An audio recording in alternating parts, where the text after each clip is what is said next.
Good morning बच्चों। Second unit चल रही है हमारी nutrition, food science and technology, जिसमें हम लेसन 3 पढ़ रहे हैं, public nutrition and health. Public nutrition and health में हम इस चैप्टर को आधे से ज़्यादा कवर कर चुके हैं। अब हमारा ये लास्ट टॉपिक बच रहा है, पोषण समस्याओं का सामना करने के लिए कार्यनीतियाँ। जो पोषण समस्याएं जो हमने पिछले टॉपिक्स में पढ़ी हैं, उन पोषण समस्याओं का सामना करने के लिए सरकार द्वारा कौन कौन सी कार्यनीतियाँ बनाई गई हैं, उन सारी कार्यनीतियों के बारे में हम पढ़ेंगे कि कौन कौन से डायग्नोसिस किए जाएंगे जिससे हमारे देश में पोषण समस्या रुक जाए। कुपोषण की समस्या हमारे राष्ट्र के लिए एक शर्म का विषय है। इसमें मनमोहन सिंह जो हमारे पूर्व प्रधानमंत्री थे, उन्होंने कहा था कि कुपोषण की समस्या राष्ट्र के लिए शर्म का विषय है। मैं राष्ट्र से अनुरोध करता हूं कि शपथ लें और 5 वर्षों में कुपोषण के उन्मूलन के लिए कड़ा प्रयास करें कि जिससे हमारे देश से कुपोषण दूर हो जाए। तो 1993 में भारत सरकार ने राष्ट्रीय पोषण नीति बनाई थी। इसके लिए पोषण नीति में जितने भी पौष्टिक पदार्थ हैं, वो सभी पौष्टिक पदार्थ उस व्यक्ति को देने हैं जो कुपोषण से पीड़ित है, जो कुपोषण का शिकार हो गया है।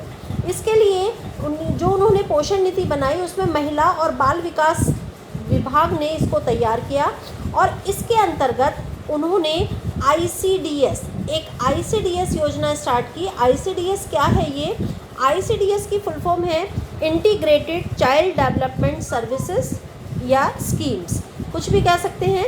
इंटीग्रेटेड चाइल्ड डेवलपमेंट सर्विसेज या स्कीम।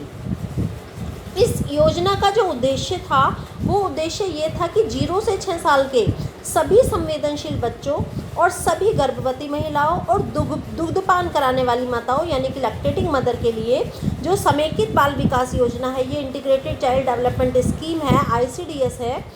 इसमें आवश्यक खाद्य पदार्थों का पुष्टिकरण करना, जैसे नमक का आयोडीन द्वारा प्रबलीकरण, आयोडीन मिलाना नमक में, महिलाओं के सहयोग में देशी और स्थानीय उपलब्ध कच्चे माल में कम कीमत वाले पोषक पदार्थों का उत्पादन करना और उन्हें लोकप्रिय बनाना। ऐसा नहीं है कि जो पौष्टिक पदार्थ हैं वो केवल महंगे ही पदार्थ होते हैं, ठीक है। उसके अलावा संवेदनशील वर्गों में सूक्ष्म पोषक तत्व हैं, जो सूक्ष्म पोषक तत्व हैं उनकी कमी पर नियंत्रण लाना, जैसे बच्चों, गर्भवती महिलाओं और दुग्धपान कराने वाली माताओं में लौह तत्व और विटामिन ए और फॉलिक एसिड और विटामिन और आयोडीन, इनकी कमी को पूरा करना। 2 अक्टूबर 1975 में ये लॉन्च की गई थी आईसीडीएस स्कीम और इसका उद्देश्य मेनली 0 से 6 साल तक के बच्चे, गर्भवती महिलाएं और दुग्धपान कराने वाली माताओं के स्वास्थ्य में सुधार लाना था, जिससे उनके शरीर से जो भी उनके शरीर में कुपोषण की समस्या हो रही है,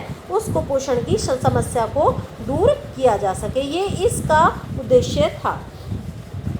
इसका उद्देश्य क्या था? The integrated child development scheme was launched 1975 में लॉन्च हुई थी to improve the nutrition and health status of 0 to 6 years, 0 से 6 साल तक के बच्चों का, और उसके अलावा टू ले the foundation of for proper psychological, physical and social development of the child, और उस बच्चे का मानसिक, शारीरिक और सामाजिक विकास करना, ये इसका उद्देश्य था।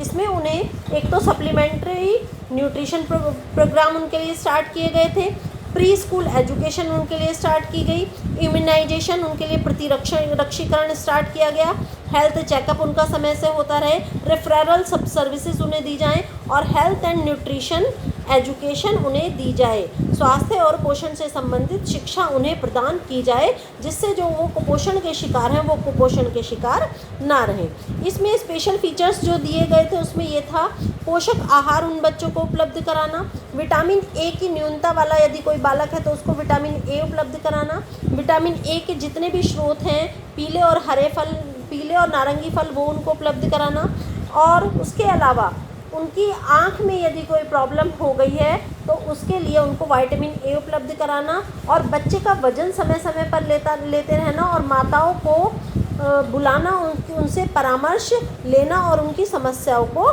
सुनना, और उनकी सभी समस्याओं को सुनकर उनकी जो भी वो कुपोषण से संबंधित उनके सामने प्रॉब्लम्स आ रही हैं, उन सभी प्रॉब्लम्स को दूर करना। इसमें पर्याप्त और उचित देखभाल करना, बच्चों को खुशहाल रखना। उसके अलावा जो भी बच्चे 0 से 6 वर्ष के हैं और उन्हें स्वास्थ्य से संबंधित कोई भी परेशानी यदि आ रही है तो उन स्वास्थ्य समस्याओं को दूर करना, क्योंकि कुपोषण यदि छोटे बच्चों को हो जाता है तो वह बहुत जल्दी से उनका पूरी उम्र ठीक नहीं होता, और यदि 0 से 6 साल तक बच्चा स्वस्थ रहता है तो वह बच्चा आजीवन स्वस्थ रहता है। तो उसके लिए उसे गुड न्यूट्रिशन देना, और जब बच्चे को गुड न्यूट्रिशन मिलेगा तो वह बच्चा पूर्णतः स्वस्थ होगा। इसके लिए कुछ कार्यनीतियाँ भी बनाई गई। वो कार्यनीतियाँ कौन कौन सी थी? इनका उपयोग जन पोषक समस्याओं से जूझने के लिए किया गया। वो कार्यनीतियाँ हैं आहार तथा भोजन आधारित कार्यनीतियाँ। अब जितनी भी आहार तथा भोजन आधारित कार्यनीतियाँ हैं वो स्टार्ट की गई, जिसमें सूक्ष्म पोषक तत्वों की कमी को रोकने के लिए सूक्ष्म पोषक समृद्ध खाद्य पदार्थों की उपलब्धता और उपभोग को बढ़ाना। और इस कार्यनीति का सबसे बड़ा लाभ यह था कि ये दीर्घोपयोगी था और इसके लाभ लंबी अवधि तक मिलते थे लोगों को। दूसरा लाभ ये था कि ये लागत प्रभावी है और विभिन्न सांस्कृतिक और आहारी परंपराओं के लिए अपनाया जा सकता है और अधिक महत्वपूर्ण है। इनमें अमितमात्रा अविषालुता का खतरा नहीं होता। जैसे पोषक आधारित औषधीय और जितने भी औषधीय दृष्टिकोण से हो सकता है, यह भोजन पूरी तरह से पौष्टिक होता है। फिर दूसरा है पोषण आधारित दृष्टिकोण अथवा औषधीय दृष्टिकोण। अब पोषण आधारित दृष्टिकोण क्या है? इस दृष्टिकोण से संवेदनशील समूहों को पोषक पूरक भोज्य पदार्थ उपलब्ध कराए जाते हैं। इट मीन्स उनके अंदर जिस भी पोषक तत्व की कमी का खतरा है, जैसे विटामिन ए की कमी है या लौह तत्व की कमी है, तो उनको वह पोषक तत्व भी उपलब्ध कराए जाते हैं। यदि विटामिन ए की कमी है तो उनको विटामिन ए उपलब्ध कराया जाता है। यदि आयरन की कमी है तो उनको आयरन उपलब्ध कराया जाता है। यदि उसको आयोडीन की कमी है तो उसको आयोडीन उपलब्ध कराया जाता है। अब आता है आहार तथा भोजन आधारित कार्यनीतियाँ। अब आहार तथा भोजन आधारित कौन कौन सी कार्यनीतियाँ थी? इसमें बच्चों को आहार उपलब्ध कराना और उनको जो भी उनका भोजन था वो सब उपलब्ध कराना। फिर पोषण आधारित कार्यनीतियाँ मैंने अभी आपको बताई हैं, जिसमें उनको जिस पोषक तत्व की कमी है वो पोषक तत्व उसको पूर्ण मात्रा में उपलब्ध कराना। उसके अलावा देखिए इसमें ये चार्ट में बताया गया है कि सबसे पहले पोषक आहार उपलब्ध कराना, फिर विटामिन ए की यदि किसी व्यक्ति को डेफिशिएंसी है तो उसको विटामिन ए की कमी को पूरा करने के लिए वो आहार उपलब्ध कराना और पीले और नारंगी फल देना। विटामिन ए की कमी हो जाती है तो आँख इस तरह की हो जाती है, और यदि उसको आयरन ड्रॉप्स और फोलिक एसिड पिलाना। उसके अलावा बच्चे का वजन यदि कम हो रहा है और माताओं के साथ परामर्श करना।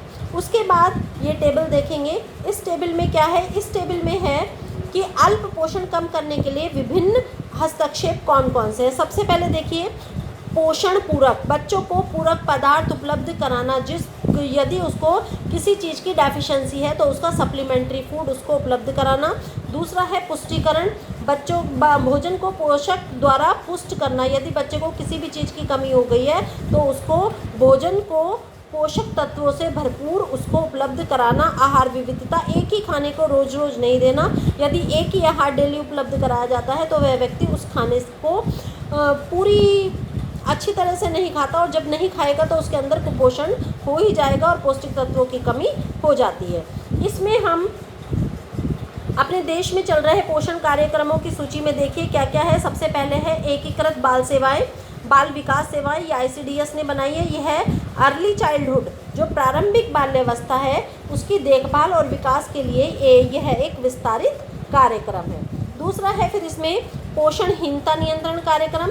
इसमें क्या है? इसमें विटामिन ए की कमी के कारण ये अंधापन रोकने के लिए राष्ट्रीय रोग निरोधक कार्यक्रम, राष्ट्रीय अरक्तता नियंत्रण कार्यक्रम, राष्ट्रीय आयोडीनहीनता कार्यक्रम, इस तरह के कार्यक्रम आयोजित किए जाते हैं। फिर है आहार पूरक कार्यक्रम जैसे मिड डे मील।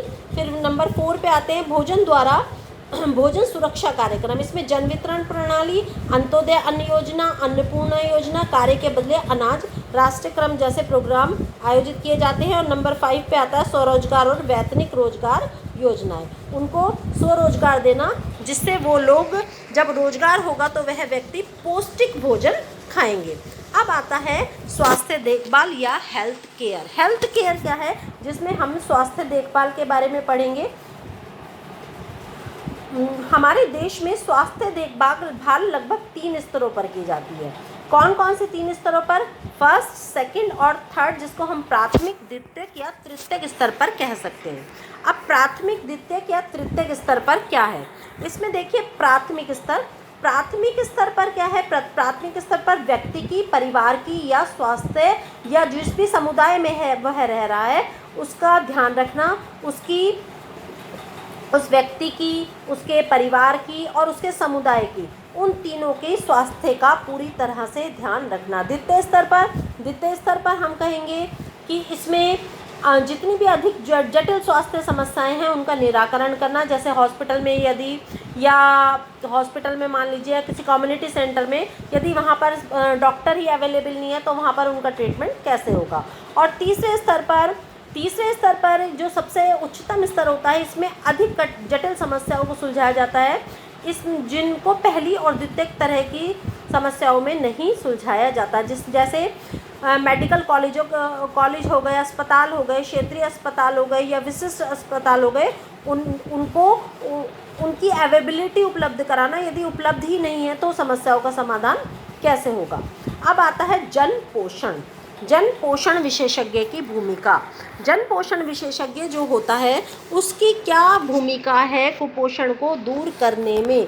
उसकी भूमिका ये है कि वे स्वास्थ्य संवर्धन और बीमारी की रोकथाम की सभी कार्यनीतियों में सहभागी बनने के लिए पूर्ण रूप से उपयुक्त होते हैं। प्रमुख क्षेत्रों में पोषण विज्ञान, पूरे जीवन क्रम में स्वास्थ्य और रोग संबंधी पोषण आवश्यकताएं, पोषण मूल्यांकन, पोषण देखरेख, खाद्य विज्ञान और कला, शैक्षिक पद्धतियां, जनसंचार माध्यमों का प्रयोग और कार्यक्रम प्रबंधन इसमें शामिल होता है। ठीक है, ये हो गया किसका? जो जन पोषण विशेषज्ञ है उसका रोल। अब आता है एक सामुदायिक पोषण विशेषज्ञ। यदि कोई व्यक्ति एक सामुदायिक पोषण विशेषज्ञ है तो उसको वो क्या क्या काम करेगा? सबसे पहले अस्पतालों द्वारा रोकथाम और संवर्धन तथा शिक्षा के लिए किए जाने वाले विस्तारित कार्यक्रमों में भाग लेना। फिर उसके अलावा शैक्षिक योग्यता और विशेषताओं के आधार पर विभिन्न स्तरों पर राष्ट्रीय समेकित बाल विकास सेवाओं में भाग लेना। सरकारी स्तर पर उसको क्या करना है? परामर्शदाता और सलाहकारों के रूप में तथा नीति निर्धारण समितियों में अपना रोल अदा करना। फिर सरकार के जितने भी विकासात्मक कार्यक्रम हैं जैसे यूनिसेफ हो गया, FDID, FAO, WHO, उनमें कार्य करने के रूप में बहुत सी राष्ट्रीय और क्षेत्रीय जितनी भी संस्थाएं हैं सभी का पूर्ण रूप से योगदान। और फिर जो पोषण विशेषज्ञ है उसके साथ उन संस्थाओं के साथ काम करना जो विभिन्न लक्ष्य समूहों के लिए बड़े पैमाने पर पोषाहार कार्यक्रम चलाती हैं। ये लक्ष्य समूह हो सकते हैं छोटे बच्चे, विद्यालय जाने वाले बच्चे, किशोरी, गर्भवती और दुग्धपान कराने वाली माता। उसके अलावा वृद्ध और अशक्त जन भी इसके अंतर्गत आते हैं। फिर पोषण विशेषज्ञ अथवा विद्यालय स्वास्थ्य परामर्शदाता के रूप में भी वह काम करेगा। इसके अतिरिक्त शिक्षण, शोध, उद्यमवृत्ति, उद्योगों में उनकी कल्याणकारी गतिविधियों, कॉरपोरेट सामाजिक उत्तरदायित्व में भागीदारी के रूप में पर्याप्त और समुचित शिक्षण प्राप्त लोगों के लिए संचार सामग्रियों और शैक्षिक पैकेज विकसित करने के कार्य में सम्मिलित एजेंसियों में भी बहुत ज़्यादा उसका अवसर या चांस होता है। तो यहाँ पर बच्चों हम 3rd चैप्टर को ख़त्म कर रहे हैं। अब हम 3rd चैप्टर हमारा कंप्लीट हो गया है और अब हमें केवल इसके क्वेश्चन आंसर्स करने रह गए हैं। क्वेश्चन आंसर्स मैं आपको कल बताऊंगी, आप सब इसके क्वेश्चन आंसर्स करेंगे और हम रैप अप करते हैं। ठीक है, थैंक यू बच्चों।